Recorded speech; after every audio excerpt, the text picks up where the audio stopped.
고난주간을 맞으면서 오늘 말씀을 함께 나눌 때 이 말씀이 우리 가운데 어떤 능력으로, 또 고난주간을 맞으면서 한 주간 동안에 우리가 어떻게 예수 그리스도의 사랑 가운데 깊이 묵상하며 주님께 믿음으로 나아갈 것인지를 오늘 말씀을 통해서 함께 은혜 나눌 수 있기를 꼭 부탁을 드립니다.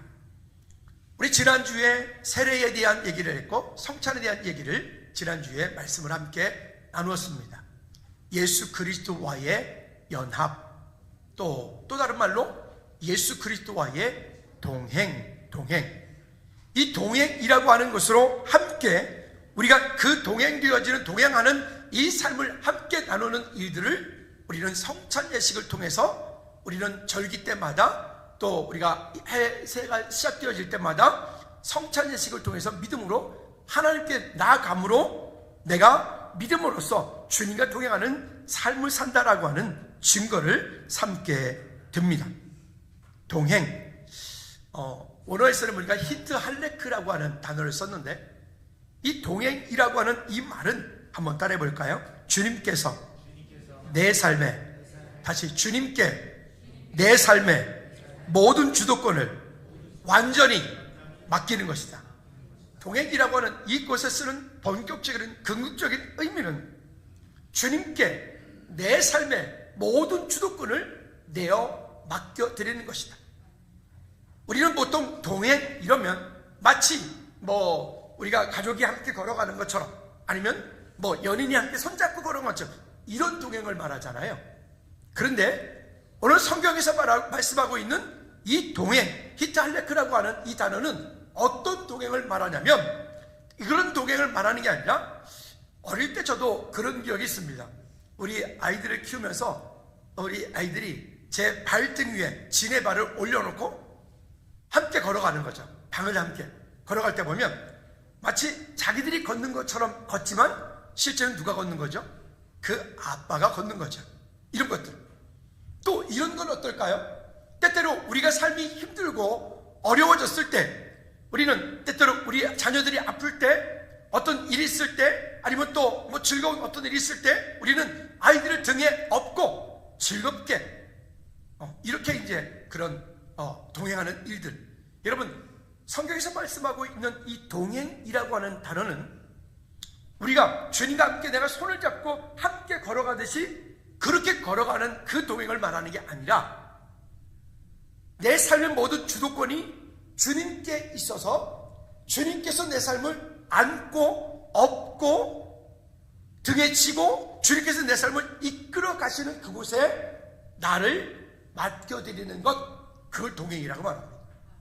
그럼 우리가 오늘 세례식과 성찬예식을 통해서 하나님 앞에 그 동행이라고 하는 것을 나눈다는 것은 뭐냐면, 다시 한번 내 삶의 주도권을, 내가 가지고 있던 주도권을, 내 삶의 주도권을 다시 하나님께 내어 맡겨드리겠습니다라고 하는 믿음의 고백을 담는 것을 오늘 우리는 동행, 그리고 또 오늘 우리가 이 성찬 예식을 통해서 믿음으로 나갈 때 함께 경험되어지는 은혜 시간이 되어지기를 꼭 부탁을 드립니다. 우리 금요 찬양 예배 시간에 제가 말씀을 전하면서 우리를 위하여 고난의 종으로 오신 예수 그리스도에 대한 말씀을 통해서 확인했습니다. 예수 그리스도는 잠자는 자들의 첫 열매가 되셨다. 우리를 위해 천국에 있어야 할 곳을 예비하고 계셨다. 그리고 우리로 하여금 하나님의 의가 되도록 우리를 부르신, 또 우리 죄 때문에 죽으시고 살아나신 예수 그리스도, 그리고 한번 따라합시다. 하늘로 가심을 본 그대로 다시 오시리라. 재림의 예수 그리스도. 이 땅의 모든 것들, 성경에 예언되어진 모든 것들은 완전하게 성취가 되었습니다. 그러나 아직 이 땅 가운데 성취되어지지 않은 것이 하나 있습니다. 그거는 하늘로 가심을 본 그대로 예수님 이 땅에 다시 재림하실 그날입니다. 그때와 그 시간은 아무도 알 수 없지만, 오늘 우리가 살아있는 동안일지, 아니면 우리가 앞으로 몇백 년 후일지, 앞으로 몇천 년 후일지, 우리는 그때를 알지 못하지만 그때를 위하여 방금 전에 말씀드렸던 주님과 동행하는 삶, 내 삶의 모든 주도권을 주님께 온전히 맡겨드리고 주님께서 나를 이끄시는 대로, 주님께서 나를 업고 안고 이끌어 가시는 대로 우리는 이 땅을 사는 것을 신앙생활이라고 말하죠. 이스라엘 백성들이 하나님 앞에 광야길을 갈 때에 그들이 마실 물이 없으니까 원망합니다. 하나님께서 반석을 내어서 물을 내어주시죠. 그들이 배고프니까 또 원망합니다. 하나님께서 만나와 메추라기로 내려주십니다. 그들이 또 원망한 것 때문에 불뱀에 물려서 또 불뱀 가운데서 고통받으면서 하나님은 어디 계시냐라고 이야기합니다. 근데 그런 모든 과정들을 하나님께서는 뭐라고 표현하시냐면, 내가 너희를 독수리가 날개에 그 새끼를 업어서 그렇게 옮긴 것 같이 내가 너희를 업고 안고 품어 너희를 그렇게 이끌어 놓으라. 근데 주님께서 그렇게 말씀하시는 그 말씀에 대해서 이스라엘 백성들은 하나님 무슨 말씀이십니까? 내가 힘이 있어서 이만큼 왔고 내가 똑똑해서 이만큼 왔고 내 능력으로 여기까지 왔는데 하나님 그 말씀은 내게 가당치 않은 것 같습니다 라고 얘기를 합니다. 여러분, 그것이 불신앙이죠. 우리가 이 땅을 살아가는 동안에 혹여 어떤 어려움 때문에, 어떤 질병 때문에, 어떤 인간관계 때문에, 어떤 사람의 문제 때문에 만약 우리가 그러한 갈등을 겪고 그런 어려움을 겪고 있다면, 여러분, 나의 그 어려움 가운데 주님께서 나를 이미 독수리가 그 날개 위에 새끼를 품듯이, 그 날개 아래 새끼를 품듯이 이미 주님께서 우리의 삶을 품고 안고 그리고 우리를 인도해 가시는 분이신 줄로 믿습니다. 그러면 우리는 주님의 십자가 고난 앞에 나의 모습을 한번 좀 비춰보면 좋겠습니다. 거울에다가 내 모습을 비춰볼 때 내 모습이 어떠한가를 알 수 있는 것처럼 주님의 십자가 앞에 한번 내 모습을 비춰보므로 나는 이 모습 가운데 어떤 모습들을 하고 있는가. 먼저는 예수님을 향한 기득권자들의 마음입니다. 오늘 5절 말씀해 보니까 말하기를 밀란이 날까 하노니 명절에는 하지 말자. 이때가 6월절 절기가 있은 그때, 여러분, 예수님께서 이 땅 가운데 오셔서 6월절 날에 부활하신 것은 그 바로 그 예수님이 6월절 어린 양이 되신다는 증거로 주님께서 부활하신 것입니다. 할렐루야. 근데 권력자들, 기득권자들은 그때나 지금이나 언제든지 그냥 인기, 표단속, 자기의 어떤 것을 위해서는 별것 다 하지요. 이 당시도 마찬가지로 마치 6월절에 그런 절기 때 이와 같은 일들을 하면 그들 가운데 혹시라도 쿠데타가 일어나거나 혹시라도 데모가 일어나거나 이와 같은 때문에 어려운 일을 겪을 수 있으니 우리가 이때는 하지 말자. 원래 6월절 이때는 예수님을 그들은 어떻게 보면 징계를 하고 처형을 하더라도 이때는 그들은 안 하려고 했던 겁니다. 그런데 보십시오, 그 권력자들이 안 한다고 안 하는 게 아니에요. 왜요? 역사의 주인은 여호와 하나님이시기 때문에. 할렐루야. 예수님께서는 이 땅 가운데 오셔서 십자가의 모든 문제를 해결하시기 위해 6월절 그 돌아가시고 그리고 부활하시기로 주님은 이미 우리 금요차임 시간에 말씀드렸던 것처럼 이미 예언되어진 분. 아멘. 그 권력자들 때문에 좌지우지되는 분이 아니란 말입니다. 그러나 때로는 그 권력자들의 힘도 하나님께서 사용하신다. 본문 2절 말씀해 보니까 이렇게 주님께서 미리 말씀하십니다. 시작. 너희가 아는 바와 같이 이틀이 지나면 6월절이라 인자가 십자가에 못 박히기 위하여 팔리리라 하시더라. 예수님이 이 땅 가운데 오실 때부터 십자가를 지시기 위하여 오셨습니다. 예수님께서는 이 땅 가운데 오실 때부터 이미 예언되어진 대로 이 땅 가운데 오실 때부터 이미 그렇게 무엇을 하시다가 어떻게 그리고 돌아가시고 그리고 완전히 죽임 바 되셨다가 다시 부활하시도록 되어지신 분, 그분이 예수 그리스도십니다. 구약 성경에 구약 시대에 보면 인간이 죄를 지으면 어떻게 보면 양이라든가 비둘기라든가 짐승에 잡아 그 피를 흘려 죄를 사함을 받았어요. 그런데 예수님이 이 땅에 오실 때는 이제는 더 이상 우리는 지금 양을 잡고 비둘기를 잡고 하지 않아요. 왜? 그 예수님께서 6월절 어린 양이 되셨기 때문에. 여러분 따라합시다. 예수님의 피를 의지하여 우리가 담대히 주의 보좌 앞에 나갑니다. 고린도서 전서 5장 7절 말씀에 보면 그래서 이렇게 말씀을 하죠. 시작. 너희는 누룩 없는 자인데 새 덩어리가 되기 위하여 묵은 누룩을 내버리라. 우리의 유월절 양 곧 그리스도께서 희생되셨느니. 여러분 우리가 예수 그리스도를 구주로 영접해서 세례를 받고 또 우리가 절기에 성찬 예식을 참여한다는 것은 우리 안에 가지고 있던 그 이전의 모습, 예전에 가지고 있던 그 죄의 모습, 이와 같은 것들을 우리는 다 묵은 누룩을 내어버리고 이제는 다시금 예수 그리스도 이름을 의지하고 담대히 주의 보좌 앞에 나가야 되는 것이 저와 여러분들이 해야 될 일입니다. 근데 여전히 그것이 우리 삶 가운데 쉽지 않죠? 3절 말씀 볼까요?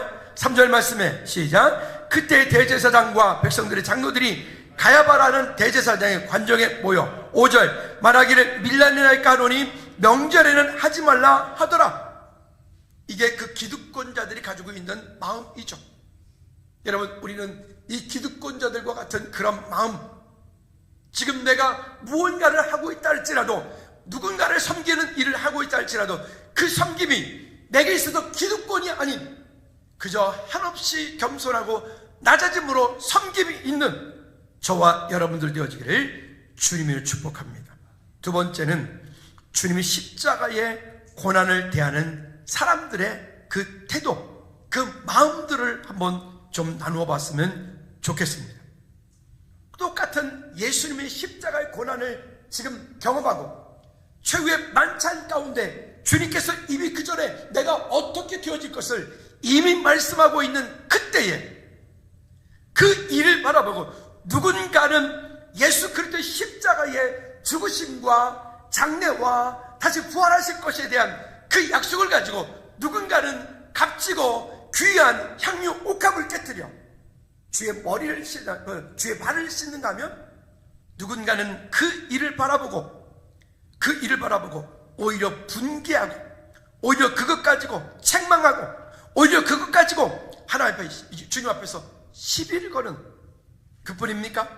어떤 사람은 돈을 받고 그 돈의 마음에 빼앗겨 예수님을 파는 이런 일들을 보게 됩니다. 7절 말씀 볼까요?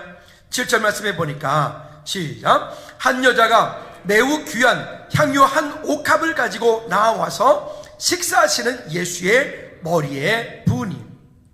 이 한 여자가 마리아를 말합니다. 그 한 여자가 매우 귀한 향유 한 옥합을 가지고 나와서 식사하시는 예수의 머리에 부으니. 3절 말씀에 요한복음 12장 3절 말씀에 시작. 마리아는 지극히 비싼 향유 곧 순전한 나드 한 근을 가져다가 예수의 발에 붓고 자기의 머리털로 그의 발을 닦으니 향유 냄새가 집에 가득하더라. 지난 우리 몇 주 전에 함께 말씀 나눴던 그 나사로의 누이 마리아를 말합니다. 똑같은 일인데 똑같은 그 예수님의 고난 앞에 누군가는 마리아처럼 예수님의 그런 앞으로 되어질 것들을 바라보고 예수님의 장례를 준비하고 예수님께서 어떤 길들을 가셔야 되는지를 예수님께서 말씀하신 것들을 허투루 듣지 않고 주님 아까도 우리가 말씀하셨잖아요. 내가 인자가 이와 같이 못 박혀 팔릴 것이다. 주님께서는 이 땅 가운데 오실 때 공생기간 동안에 끝없이 말씀하십니다. 내가 이 땅 가운데 온 이유에 대해서, 그리고 주님께서 이 땅 가운데 오신 그것을 통해서 내가 그 유월절 어린 양이 되실 것들에 대해서, 그리고 그것을 가지고 그 들은 마리아는 예수님께 순전한 나도 한 근을 가져다가 여기에 그 옥합을 깨뜨려 주님의 장례를 준비하는 이 모습을 말씀하고 있죠. 근데 마가복음 14장 3절 말씀에도 이렇게 말씀합니다. 시작. 예수께서 베다니 나병 환자 시몬의 집에서 식사하실 때에 한 여자가 매우 값진 향료 곧 순전한 나드 한 옥합을 가지고 와서 그 옥합을 깨뜨려 예수의 머리에 부으니, 예수의 머리에 부으니.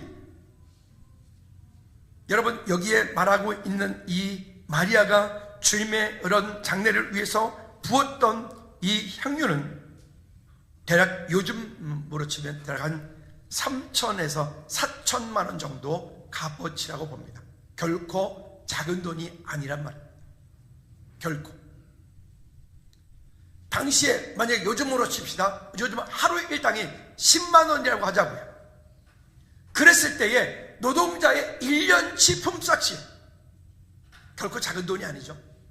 그러면 그 귀한 옥합을 깨트려서 예수님께 머리에 붓고 자기 머리털로 예수님의 발을 씻기는 이 모습은 단순한 모습이 아니라 예수님의 장례를 준비했던, 예수의 부활을 준비했던. 그런데요, 이 장면을 바라보고 이 말씀 가운데 오늘 본문 다시 8절과 9절로 돌아가 보면 분개하는 사람들이 나옵니다. 볼까요? 시작. 제자들이 보고 분개하여 이르되, 여기 보니까 누가 그렇게 말했다는 거죠? 예수님의 제자들이. 아니, 지금 그 당시에 있는 뭐 다른 어떤 무슨 제사장들이 뭐 어떤 기득권자들이 그렇게 말한 게 아니에요.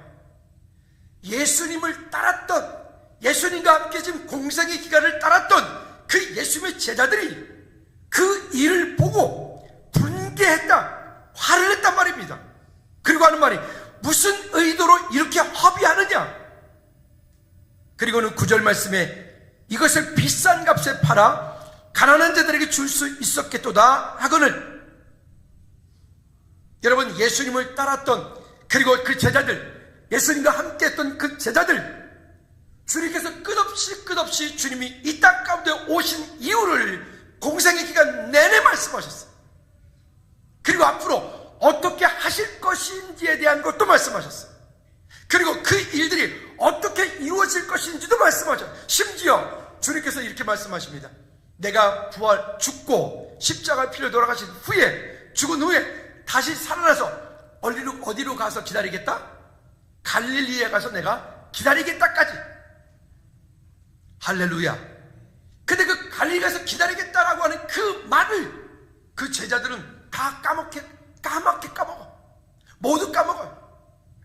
그리고 갈릴리에서 실제로 예수님을 만났을 때 저는 유령이다, 왜 바다 위를 걸어오시는 그분을 바라보고, 엠마오로 가는 두 제자들이 주님과 함께 동행하고 계시는데 그들이 자기를 한 채 얘기를 하는데 불구하고 그 엠마오로 가는 제자들 눈에 예수님과 이야기를 함에도 불구하고 예수님이 보이지 않아.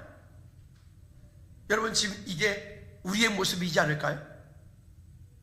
똑같은 예수 그리스도의 십자가, 똑같은 예수 그리스도의 고난, 똑같은 예수 그리스도를 나를 위해서 십자가 필려 돌아가신 그 예수님을 깊이 기념하고 기억하고 한 주간 동안 마음 가운데 깊이 묵상한다고 하는데 내 마음 가운데는 여기 마리아와 같은 마음을 가지고 있는지, 아니면 여기 지금 이 향유를 깨뜨린 것으로 인해서 분개하며 화를 내고 있는 이 제자들과 같은 마음을 가지고 있는지. 주님께서 부활하신 이후에 갈릴리 가서 기다리겠다라고 하는데 그 갈릴리 만났을 때에 예수님을 바라보고 저는 유령이다 라고 말하는 그 제자들 같은 마음을 가지고 있는지. 오늘 우리의 마음을 한번 점검해 볼 수 있기를 바랍니다. 똑같은 장면인데, 똑같은 장면 앞에 마리아는 주님께 향유를 부어 예수님의 십자가의 고난을 준비하고 예수님의 십자가의 부활을 준비해. 그런데 똑같은 장면 가운데 가룟 유다는 돈의 마음을 빼앗겨 예수님을 그것도 은30에 팔아. 제자들은 마리아의 일을 그걸 팔아서 가난한 자들에게 나누어 주지, 그걸 아깝게 왜 그렇게 하느냐 라고 얘기를 해요. 여러분, 무엇이 지금 나의 마음입니까? 어떤 것들이 나의 마음입니까? 어제 우리 안수 집사님들이 화단에 꽃을 아주 예쁘게 심어주셨어요. 매년마다 예쁘게 심어주시지만 어제는 보니까 더 예쁘게 심어주신 것 같아요. 그러면 혹시 돈 아깝게 뭘 꽃을 심어 그냥 냅두지, 그걸로 차라리 그냥 이렇게 이 가난한 사람들이 나눠서 해주지, 여러분 그렇게 말할 수 있나요? 우리는 때로 그리스도인들은 그런 것도 우리가 그런 마음들도 우리가 돌아볼 수 있지만, 그럼 우리는 하나님 앞에 가치를 가지고 의미를 가지고 마음의 중심을 가지고 주님을 사랑하는 마음을 가지고 믿음으로 섬기고 세워갈 수 있기를 꼭 부탁을 드립니다. 그러나 반드시 명심하셔야 될 것은, 내가 하나님 앞에 무언가에 대해서 쓰임받고 있다면, 교회 공동체 가운데 무언가에 쓰임받고 있다면, 그것은 내게 있어 권력이 아닌, 그것은 내게 있어 힘이 아닌, 그것은 오히려 내게 있어 겸손함이고 낮아짐이고, 누가 누구를 판단하고 누가 누구를 정죄하고 누가 누구를 판단할 아무도, 이거 우리 가운데 예배하는 사람보다 아무도, 그런 사람은 아무도 없어. 누가 누구를 판단해? 자기가 뭔데? 목사가 성도를 판단해? 목사가 뭔데? 중직이 됐으니까 성도를 판단해? 성도들이 또 목사를 판단해? 누가 누구를 판단해? 여기 보십시오. 예수님의 똑같은 그 십자가를 대하면서 이 예수님이 따랐던, 예수님과 함께 공생의 3년을 따랐던 그 제자들의 마음이 지금 우리 마음이 아니겠느냐 말입니다. 여러분, 주님을 향한 믿음의 고백으로 우리가 다시금 세워지는 저와 여러분들 되어지기를 주님을 꼭 부탁을 드립니다. 우리는 그저 어떤 일이 있을 때 믿음으로 섬기는 일 잘 하시면 돼요. 내가 하던 일 잘하면 돼요. 괜히 남의 어떤 일에 오지랖 넓게 이래라 저래라 이러쿵저러쿵 하지 말아요. 내가 나도 잘 안 변하는데 내가 누구한테 말한다고 그게 변합니까? 아니잖아요. 왜 그렇게 합니까? 오히려 내게 맡겨진 그 일이 있다면 그 일을 묵묵히 잘 감당하면 돼. 할렐루야. 여러분, 그런 저와 여러분들 되어지기를 꼭 부탁을 드립니다. 그러면 여기 이야기했던 그 향유, 이 300데나리온이라 마가복음 14장 7절과 4절부터 7절까지 말씀해 보면 이 향유의 값을 이렇게 쳤습니다. 같이 읽어볼까요? 시작. 어떤 사람들이 화를 내어 서로 말하되 어찌하여 이 향유를 협의하는가? 이 향유를 300데나리온 이상에 팔아 가난한 자들에게 줄 수 있었겠도다 하며 그 여자를 책망하는지라. 예수께서 이르시되 가만두라. 너희가 어찌하여 그를 괴롭게 하느냐? 그가 내게 무슨 일을 했도다? 좋은 일을 하였느니라. 그가 내게 좋은 일을 하였느니라. 여러분, 향유, 그래요, 300데나리온이면 노동자의 1년, 어찌 보면 그 참 결코 적은 돈이 아니란 말이죠. 그러면 그것을 값어치 있는 것으로 돈으로만 판단하겠느냐? 여러분, 그래서 하나님의 일은 경제 논리로 하지 않습니다. 하나님의 일은 돈으로 판단하지 않습니다. 할렐루야. 키리산에 선교사님이 지난주에 전화 왔어. 지금 아파트 단지가 갑자기 올라가다 보니까 그 안에 사역자들이 와서 뭔가를 하기에 지금 너무 부담스러운 거예요. 왜? 감시하는 사람도 있으니까. 담을 올려야 되는데 그 말은 뭐예요? 다시 더 크게, 그 말은 뭐라고요? 돈 보내라. 그래서 끝마디가 있는 거지. 목사님 뻔뻔해지라 그랬잖아요. 내가 그 말을 왜 해가지고 그쵸? 그래요. 여러분, 그걸 우리가 가치로 말할 수, 이 어떤 돈의 경제적인 논리를 말할 수 있는 건가요? 아니죠. 그곳에 사역자들을 세우고 그곳을 통해서 다음 세대들, 젊은이들을 세워가는 그 일들을 위해서 우리 다음 세대, 우리 젊은이들을 향한 투자, 어찌 보면 다음 세대가, 아니 우리 지금 우리 주일학교 청소년부 청년들이 지금 이곳에 멈춰 있다고 이 청년들이 모두가 다 나중에 즐거운 교회 성도들이 다 되면야 할렐루야, 감사한 일이죠. 근데 다 그럴까요? 때로는 그러지 못할 겁니다. 때로는 여기서 훈련 받았는데 저기 미국 가서 열심히 멋진 사람이 되실 수도 있고, 때로는 저기 아프리카 어디 가서 선교사 되어 있는 분들이 있을 수 있고, 할렐루야. 우리는 하나님의 나라를 위하여 지금 투자하고 있는 거예요. 그게 아깝습니까? 가치에 대한 부분들은 전혀 다른 부분들이기 때문에 그렇습니다. 여러분, 하나님의 은혜 가운데 승리하는 우리 모두가 되어지기를 바랍니다. 그러니까 7절에 오죽하면 주님께서 이렇게 말씀하세요. 가난한 자들은 항상 너희와 함께 있으니 아무 때라도 원하는 대로 도와줄 수 있거니와 나는 너희와 항상 함께 있지 아니하니라. 그쵸? 여러분, 교회 가운데 우리가 해야 되는 일 중에 한 가지가 그렇게 어려운 분들을 함께 섬기고 나눠가는 일들을 함께 하는 건 맞습니다. 근데 그게 교회의 궁극적인 목적은 아닙니다. 교회를 통해서 예비되어진 영혼들을 만나고 그 믿음의 사람들을 한 분 한 분을 세워가는 것들이 우리 가운데 중요하기 때문에. 세 번째는 세상의 유혹과 미혹을 이기는 힘을 그래서 우리는 가지고 살아야 됩니다. 먼저 41절 말씀을 먼저 한번 읽어보도록 할까요? 결론인데 먼저 읽습니다. 시작. 시험에 들지 않게 깨어 기도하라. 마음에는 원이로되 육신이 약하도다 하시고. 결론입니다. 그런데 우리 이 땅 사람들 누구라도 다 그렇게 되길 원해. 누구라도 다 오늘 여기 마리아처럼 예수님의 그 십자가의 고난을 준비하고 그 가운데 함께하고 그렇게 이 성경에 기록되어진 주님 오시기 전까지 이 복음을 증거되는 모든 곳에 이 마리아의 이 이야기가 함께 증거되어질 것이라고 주님 말씀하세요. 여러분, 우리는 그 정도는 아니라 할지라도 여러분, 즐거운 교회가 속하고 있는 한 여러분들의 이야기가, 여러분들 한 분 한 분의 스토리가 이 교회 가운데 그렇게 새겨지기를 주님으로 축복합니다. 한번 따라합시다. 나는 하나님의 자녀입니다. 믿으십니까? 눌리지도 말고, 따라합시다. 눌리지도 말고, 묶이지도 말고, 아멘, 묶지도 마라. 어떤 일이 있을 때 누군가가 내가 나를 힘들게 했다, 아픈 말을 했어요. 그 아픈 말을 했다 해서 거기에 묶여요? 묶이지 말아요. 눌려요? 눌리지 말아요. 담대함으로 오히려 하나님 앞에, 그리고 또한 누군가를 묶지도 마라. 때로 우리는 위한다고 하면서 하는 말들이 때때로는 사람을 묶기도 하고 어렵게 만들기도 해. 여러분, 누가 그런 판단을 하냐고요? 누가 그런 권한을 주었냐고요?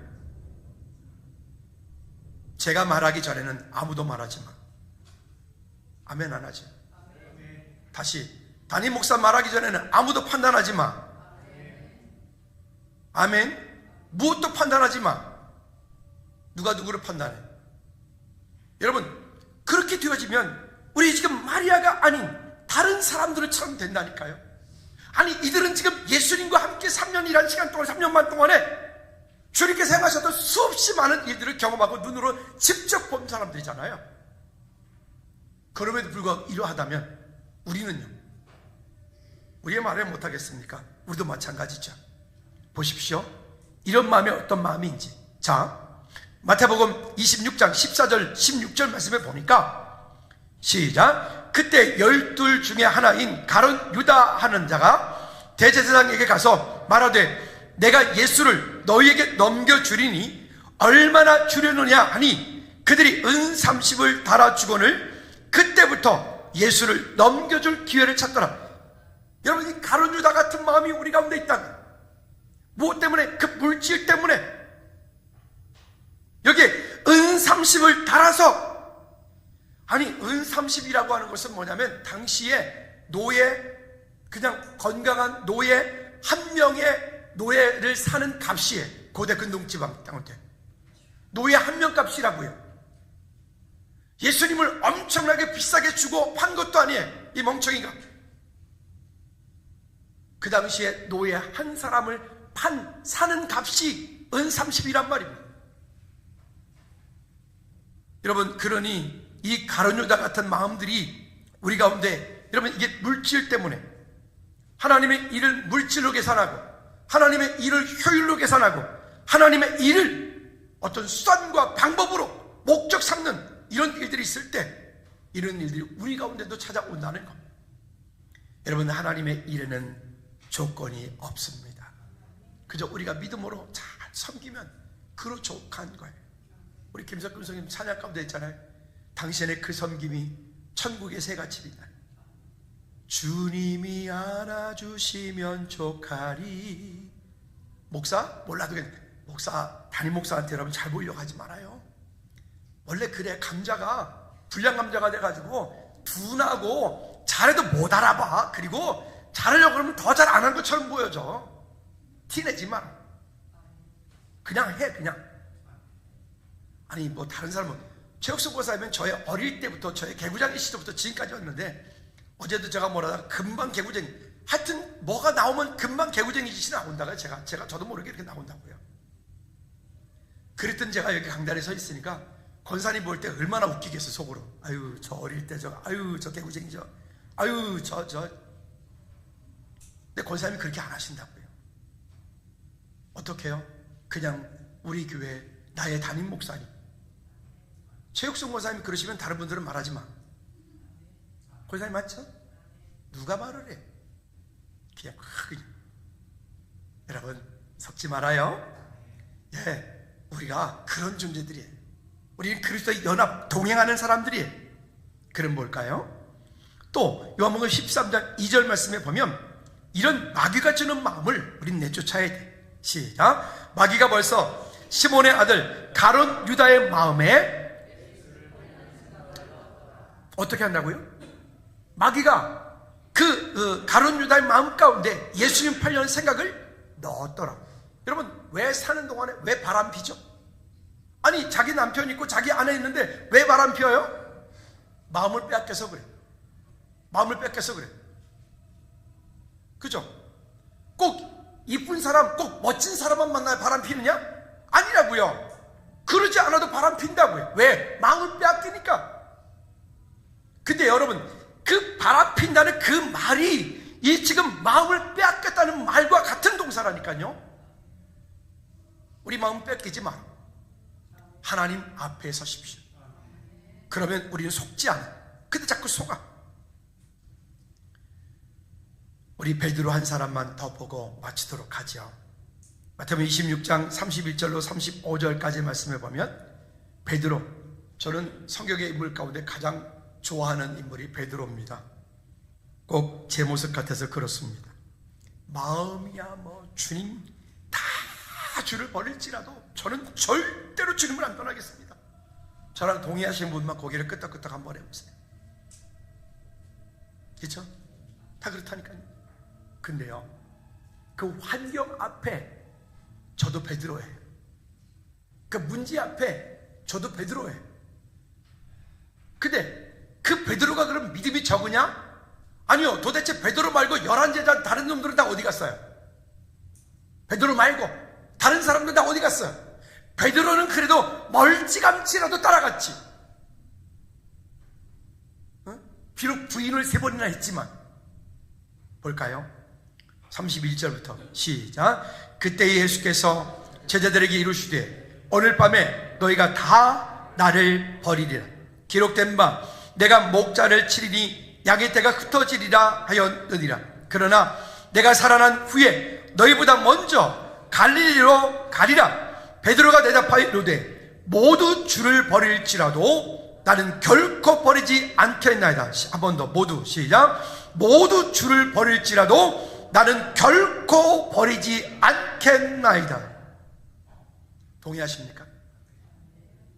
여러분, 이 베드로의 마음이 거짓입니까? 이 베드로가 지금 뭐 그냥 갑작스레 자기 뭐 컨디션 따라 기분 따라서 이렇게 한 겁니까? 베드로의 마음은 사실입니다. 진짜입니다. 그래도 베드로라도 되니까 이렇게 고백한 거죠. 다른 사람 다 어디 갔어요? 그런데 베드로도 그 환경 앞에서 무너집니다. 34절 시작. 예수께서 이르시되 내가 진실로 내게 이르노니 오늘 밤 닭 울기 전에 내가 3번 나를 부인하리라. 베드로가 이르되 내가 주와 함께 뭐할지언정, 한 번 더 내가 시작. 내가 주와 함께 죽을지언정 주를 부인하지 않겠나이다. 여러분, 이렇게 고백하시는 분만 아멘. 아멘입니까? 그래요. 우리의 고백은 이렇게 고백하는, 내가 주와 함께 죽을지언정 주를 부인하지 않겠나이다. 이 고백을 지금 이 자리에 함께 예배하는 저와 여러분들 가운데 부인할 사람은 아무도 없습니다. 근데요, 우리가 다 알아요.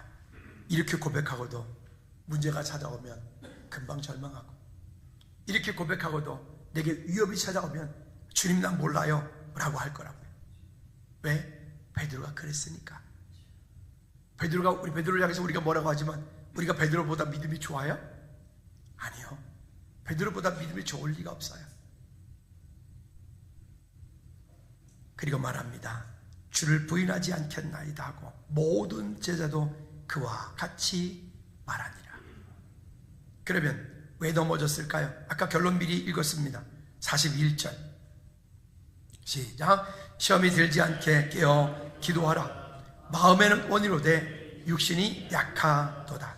여러분, 주님과 동행하는 믿음의 삶, 히트 할레크라고 하는 동사에서 얘기했던 것처럼 우리가 주님과 동행하는 삶이 우리 가운데 되어지지 않으면 우리는 베드로가 될 수밖에 없고요, 우리는 예수님의 제자들처럼 될 수밖에 없고요, 때로는요 가론 유다처럼 될 수도 있어요. 믿음이 적어서 예수님을 몰라서 가론 유다가 팔았습니까? 아니에요. 내가 그 앞에 온전히 하나님께 깨어있지 못할 때, 준비되지 못할 때 우리 가운데 오는 일들이 여기 있기 때문에 그래요. 오늘 세례식과 성찬 예식을 통해서 나의 믿음을 한번 점검해 보고, 나는 지금 주님 안에 있는가? 나는 지금 내 삶의 주도권을 주님께 온전히 맡기고 있는가? 똑같은 환경, 똑같은 상황 가운데 누군가 마리아는 향유 옥합을 깨뜨려 주님의 장례를 준비하고 주님의 부활을 준비했고, 그러나 똑같은 향유 옥합을 깨뜨린 그 장면을 바라보고 누군가는 분해서 격분해서 가난한 자들에게 나눠주지 쓸데없는 데 허비한다. 그걸 쓸데없는 데 허비한다. 또 누군가는 돈의 마음을 뺏겨 예수님을 팔고, 또 누군가는 담대히 내가 주와 함께 죽을지언정 절대 주님을 부인하지 않겠습니다 라고 하지만 환경에 짓눌려 자기도 모르게 주님을 멀리하는 베드로. 여러분, 이 모습이 다 내 모습입니다. 여러분들도 마리아같이 향유옥합을 깨뜨려 주님의 장례를 준비할 마음이 있으시죠? 대답을 안 한 분이 계시네. 마음이 되게 슬퍼요. 다시 한번 기회를 드리죠. 여러분들도 귀하고 소중한 향유옥합을 깨뜨려 주님의 장례를 준비하고 주님 다시 오실 재림 예수를 준비할 그런 마음이 있으시죠? 여러분들도 아마도 원치 않지만 그렇게 한 그것 때문에 분하고 화가 난 적이 있으셨지요? 아멘 하시라니까. 있으셨지요? 또 베드로처럼 그래도 주님 절대로 그러지 않겠습니다, 내가 주와 함께 죽을지어정 절대로 부인하지 않겠습니다, 그런 고백 하셨지요? 그럼에도 불구하고 우리 앞에서 문제가 왔을 때, 환난이 왔을 때 그것 때문에 나도 모르게 주님을 부인한 적 참 많았죠? 우리 한번 시간 기도합시다. 하나님, 시험에 들지 않게 깨어 기도할 수 있도록 하나님 나를 붙잡아 주옵소서. 주님의 십자가 앞에 담대히 나를 세워 주옵소서. 주님의 은혜 앞에 나를 온전한 사람으로 세워 갈 수 있도록, 주님과 동행하는 믿음의 사람 되어 줄 수 있도록, 내 삶의 주도권을 주님께 온전히 맡기는 자신 되어 줄 수 있도록 다 같이 기도하겠습니다. 하나님 아버지, 내 삶의 모든 주도권을 주님께 온전히 맡겨드리기를 원하지만 하나님, 환경 가운데 삶 가운데서 여전히 부족하고 연약한 인간인지라 주님을 부인하고 주님을 온전히 따르지 못하는 이 모습 주님 받아 주옵소서. 하나님, 내 삶을 살아가는 모든 삶 가운데서 주님과 동행하는 믿음의 삶이 되게 하시되, 내 삶의 주도권을 모두 주님께 맡겨드리는 우리 모두 죄를 되게 하옵소서. 주님 감사합니다. 주님, 나를 위하여 이 땅 가운데 오셔서 십자가에 피 흘려 돌아가시며 내 모든 문제를 위하여 하나님 부활하셨고 다시 오시마 약속하신 그 약속을 붙잡고 믿음으로 승리하는 우리 모든 절 되게 도와 주옵소서. 우리 마음 가운데 있는 마리아와 같은 마음, 또 가룟 유다 같은 마음, 베드로 같은 마음, 주님을 따랐던 그 제자들과 같은 마음 다 내 속에 있습니다. 주님, 그 가운데서 주님을 온전히 따르는 믿음을 가지고 내 삶의 주도권을 주님께 온전히 맡겨드림으로 주님께서 나를 이끌어 가시는데 이끌림을 따라 승리하는 우리 모든 절 되게 도와 주시옵소서. 나는 죽이고 내 속에 예수 그리스도로 충만케 되어지는 충만함이 있게 하옵소서. 내 안에 있는 질병의 문제, 물질의 문제, 인간관계의 문제, 가정의 문제, 자녀의 문제, 그것이 어떤 문제라 할지라도 그 문제 가운데 속지 않게 하옵소서. 주님은 내 모든 문제 해결자 되십니다. 예수 그리스도 이름으로 기도하옵나이다. 아멘. 아멘. 모두 일어나셔서 주기도문 잘 마칩니다.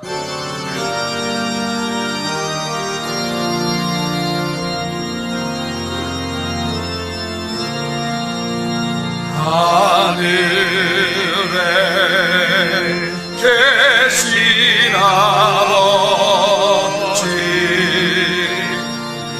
이름 거룩하사 주님 나라 임하시고 뜻이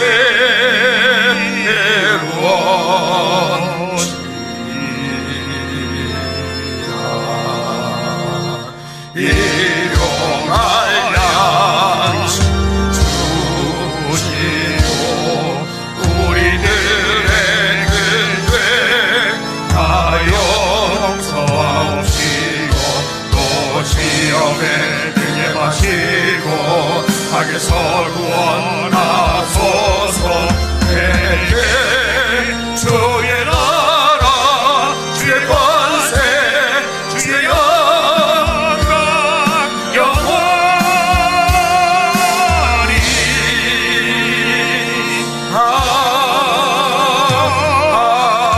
아멘.